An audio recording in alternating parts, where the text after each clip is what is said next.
Hey guys, how's it going? Baydog here, coming at you with a nice Outlast review. Hopefully you guys are having a good one and all that jazz. So for this Outlast review, we are going to be covering the rating that I would give the game, the story, the gameplay, the good and the bad of the game, the length of the game, and should you buy it. We are also just going to be focusing on the main game, so no DLC or anything like that, so that way we can just focus on the base game. Now that we got the topics out of the way that we are going to cover, let's go ahead and go over my rating for Outlast. The rating that I would give Outlast is a solid 7 out of 10. I think the atmosphere in this game is absolutely amazing, and this game really provides a very immersive horror experience. I think the horror atmosphere and the scares in this game honestly are absolutely phenomenal.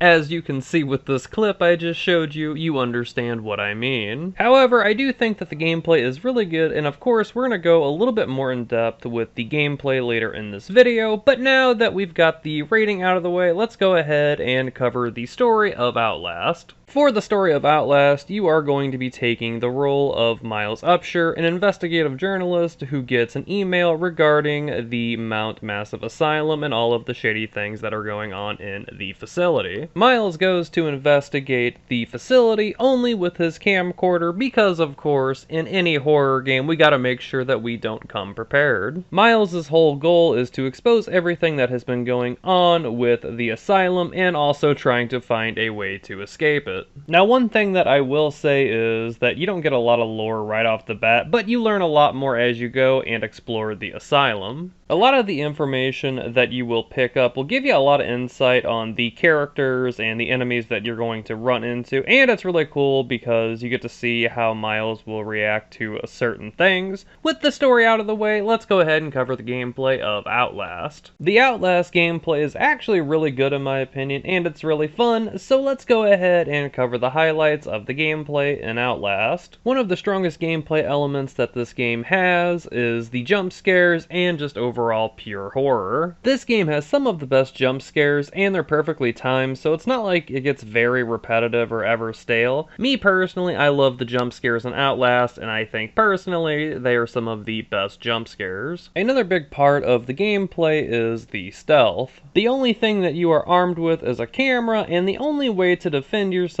is either A, run away, or B, hide. This gameplay element makes the game truly scary, and it really sucks you into that horror experience. The environment for this game is absolutely amazing, and it makes the game even more unnerving. Just to give you a quick example, you're going to see many bodies that have been dismembered just for the sake of the people in the asylum going batshit crazy. This game's atmosphere really makes this a great horror experience. The soundtrack in this game, in my opinion, is phenomenal. The soundtrack just gets you immersed within the game, and it's just very fitting for the game of Outlast. The last gameplay element that I want to cover is Miles's camcorder. Now, even though all you have is your camcorder, this is how you're going to be recording the crazy things going on in the asylum. This camcorder also has night vision, so this is how you are going to be able to see things when everything is pitch black. Another really cool element with the camcorder is if you record certain events, Miles will actually write down in his notes what he thinks about the situation and just react to it, which I think personally is really cool. Now that we've covered some of the gameplay elements, let's go ahead and cover the good and the bad of Outlast. So whenever it comes to any game that I review, I like to kind of go a little bit more in depth with the good and the bad of the game, so I'm going to go ahead and start with the negative parts of Outlast. The first negative that I want to cover is the story. Now, in my opinion, the story itself actually isn't bad, but it's kind of hard to get attached to the character Miles. Now, to be fair, the whole premise is to expose what's going on within the asylum,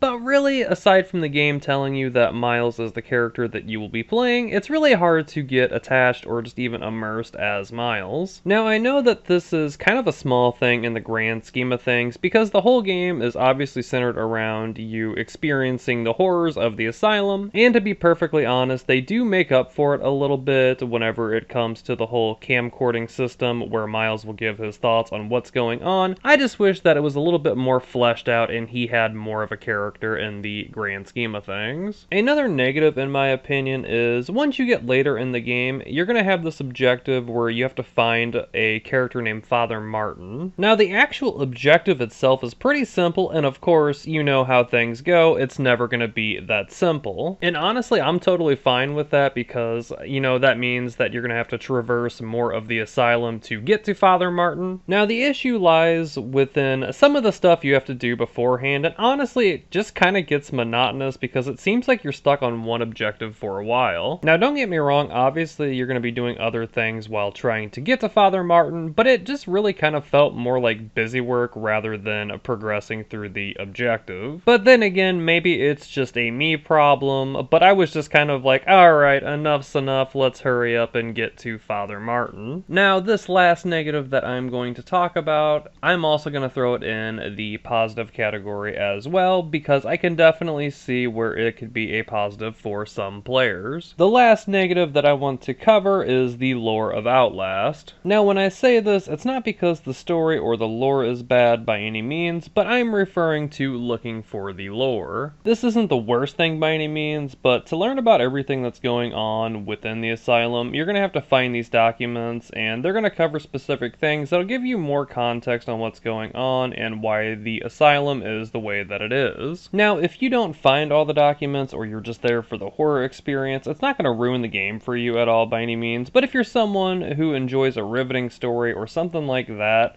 this game's not going to lead you by the hand and tell you why the asylum is the way that it is. I just wanted to briefly touch up on this and go over why I think it could be viewed as a negative, and don't worry, we're going to throw it in the positive category as well. Now that we've got all the negatives covered, let's go ahead and cover the positives of Outlast. I think first and foremost, one of the biggest positives whenever it comes to Outlast are the scares. I personally think that the scares in this game honestly are absolutely amazing. I briefly touched upon this whenever I was covering the gameplay, so let's go a little bit more in depth. So the jump scares in Outlast are done really well, and the game does it in a really good way to where it doesn't really get old or stale at all. And really all of the jump scares just seem fresh. The jump scares are done almost perfectly to the point to where really you don't ever see them coming. Another really cool feature whenever it comes to the scares that I think are really cool are actually the inmates of the asylum. Now what I mean by this is, honestly, some of the inmates just kind of seem like that they have different personalities, if you will. And it's really hard to tell sometimes how certain inmates are going to react to you, so let's go over a few examples of what I mean. So as you can see here in this example, the inmates are just staring at the TV and I walk right past them, and none of them even looked at me or even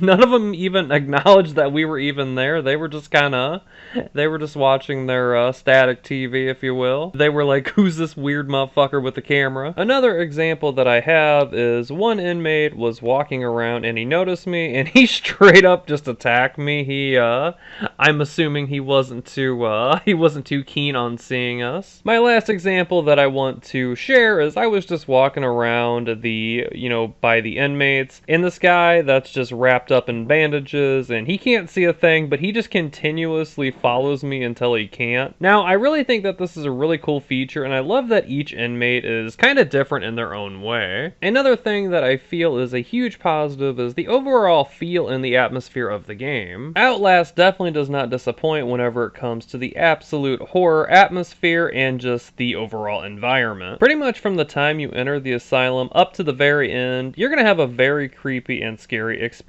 just traversing the asylum. Everything from the way that the asylum looks and the stuff you see really gives you that horror experience, and it kind of gives you honestly like a Texas Chainsaw Massacre vibe that is very scary and unnerving. Another big positive that I love with this game is the stealth. Like I was saying in the gameplay portion of the review, the only way to defend yourself is either to run or to hide, and I love that about this game. The fact that you really can't defend yourself and you really have to rely on on playing stealthy or just running, at least to me, that is one of the biggest gameplay features that I love, and it just makes the game scary as hell. Obviously, the game is going to give you a lot of places to hide, such as under a bed or in a locker, and there's going to be a decent amount of lockers and a decent amount of beds that you can of course hide in. You have multiple options whenever it comes time for you to hide from an enemy or this big beautiful bastard here. The camcorder system is really cool in my opinion, and it's going to help you out a lot in Outlast. So your camcorder is not only going to let you document things and let you see how Miles will react to certain things in the asylum, but it's also going to be your eyes when everything goes pitch black. Now, because your camera has night vision, you're going to be able to see things in the dark, and this is going to help you out tremendously whenever you enter areas in the asylum that are pitch black or that have very little lighting. Now, this is the tricky part whenever it comes to using the camera. You're only going to have so much battery life before you have to swap out batteries, so you can't always just have your camera on night vision mode the whole time. Eventually, you're going to have to pick up batteries or learn to conserve your camera's power. This makes the game honestly much more scary should you run out of batteries. The last positive that we are going to cover is the lore. I wanted to go ahead and throw this in the positive category as well. Now, like I was saying in the negative part of the video, the lore is actually really good and interesting to learn whenever it comes to the asylum and certain people as well. So if you're someone who enjoys looking for the lore and piecing it all together, you're definitely going to enjoy this. Now that we have covered the good and the bad of this game, let's go ahead and cover the length of the game. Now, the gameplay that you have been seeing from this review took me about 4 hours and 17 minutes to complete on the standard difficulty. To be fair, I've played this game multiple times, so I kind of knew what to do and kind of what to expect. I would say if you're just playing through the game and experiencing the scares, you can probably expect somewhere between 5 to 6 hours of gameplay, but of course everyone's going to be different and this is going to be completely subjective. Now we are going to go ahead and cover, is Outlast worth buying? I would 100% say yes, it's definitely worth buying for the horror experience. It's definitely worth a play if you are into playing horror games and having a fun horror experience. Like I said, it has decent lore, but it doesn't have, the most riveting story in my opinion, but the horror experience is absolutely amazing in my opinion. Alright guys, we have reached the end of this Outlast review. Thank you guys so much for coming out. It means the absolute world to me, but if you are brand new, please go ahead and hit that subscribe button. I would appreciate it, but I do hope that you have a great rest of your day, and we'll catch you on the next one, guys. Have a good one.